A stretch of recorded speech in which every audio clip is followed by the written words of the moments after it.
fil ard wa lahul hamdu fil akhirati wa huwal hakimul khabir. Segala puji bagi Allah di dunia maupun di akhirat. Dan di akhirat mudah-mudahan kita mendapatkan surganya Allah yang begitu nikmat ya, yang kita tuju untuk kehidupan kita di akhirat. Amin ya Allah ya Rabbal Alamin. Pada pagi hari ini saya diberikan judul yaitu tentang kedudukan niat. Niat ikhlas dan urgensinya niat ya. Dari segala sumber saya ambil dari kitab Riyadhus Shalihin jilid pertama dan bab pertama, karena begitu pentingnya itu niat. Allah Subhanahu wa taala berfirman di dalam surat Ali Imran ayat ke-29, Qul in tukhfu ma fi sudurikum aw tubduhu ya'lamuhu Allah. Katakanlah jika kamu menyembunyikan apa yang ada di dalam hatimu, artinya niat di dalam hati, atau kamu memperlihatkannya, pasti Allah mengetahui. Ini dari ayat yang pertama untuk niat. Di dalam surat A'la Allah berfirman, Innahu ya'lamul jahra wa ma yakhfa.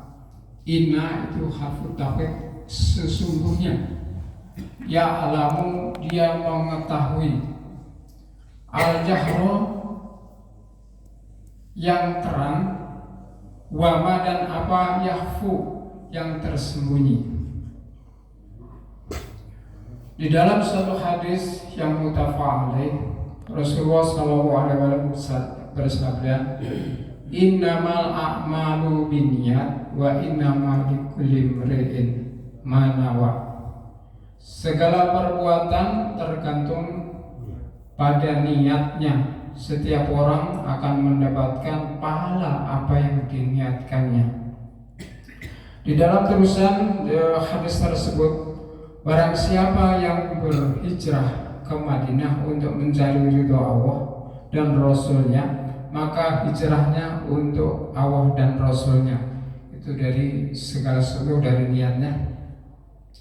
Barang siapa berhijrah untuk mencari harta dunia atau untuk mencari seorang perempuan yang hendak dinikahinya, maka hijrahnya hanya untuk itu.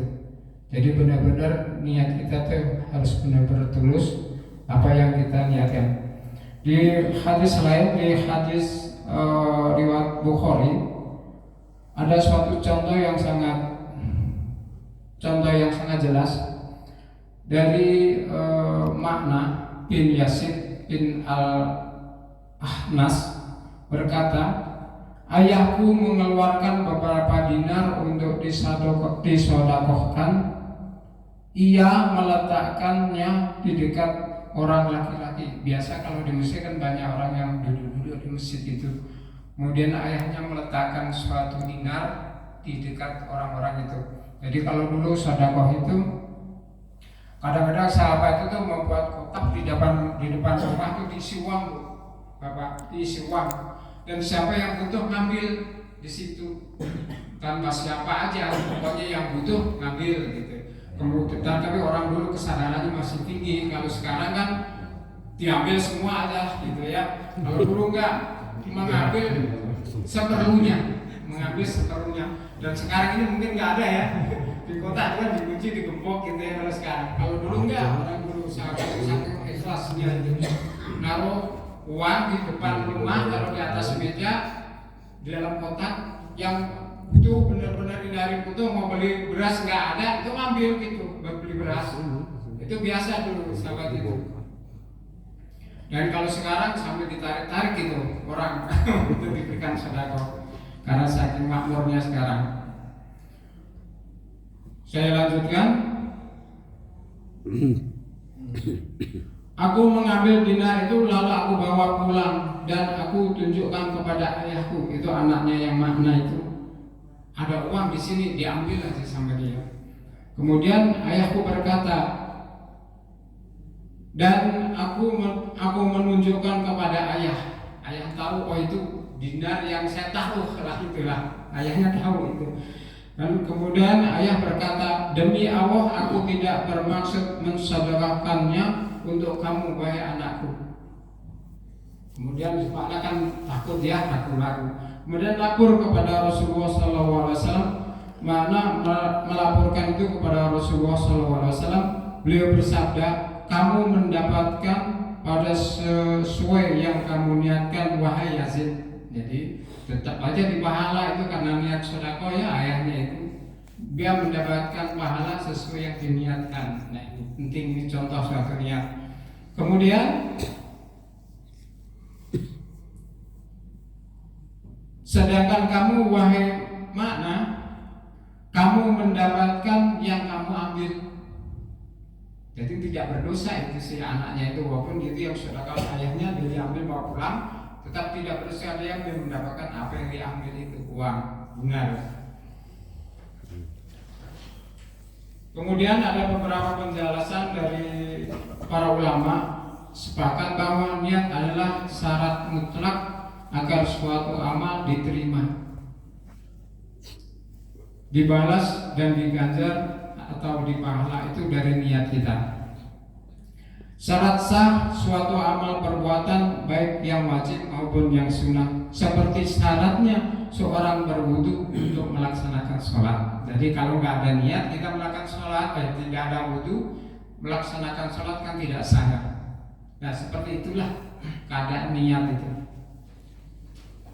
Kalau kita dari rumah ini dengar azan sholat subuh, Allahu Akbar, Allahu Akbar, terus kita ambil air wudu, terus pergi ke masjid, artinya niat kita sudah ada.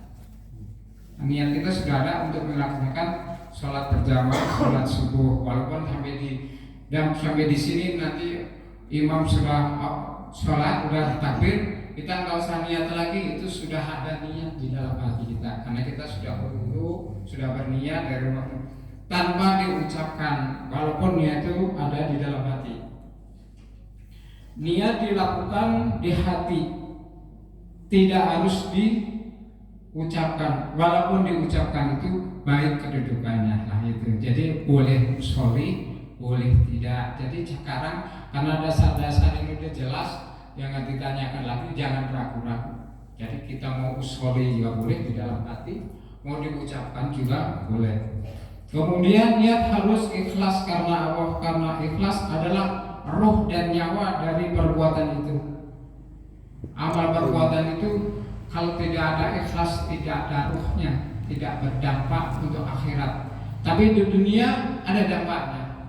Seperti gini, seorang sedekah agar mau mencalonkan lurah. Nah ini ada dampaknya itu, nanti bisa jadi lurah, tapi pahala di akhirnya dari sedekah itu tidak ada sama sekali. Dan dampak dari perbuatan itu pasti ada. Kalau kita niatan ikhlas, dampak di dunianya ada, dampak di akhiratnya ada. Jadi lebih enak kita kalau niat itu ikhlas. Tapi niat ikhlas nggak saya ikhlas, di dalam hati belum tentu ikhlas. Jadi keikhlasan juga ada di dalam hati.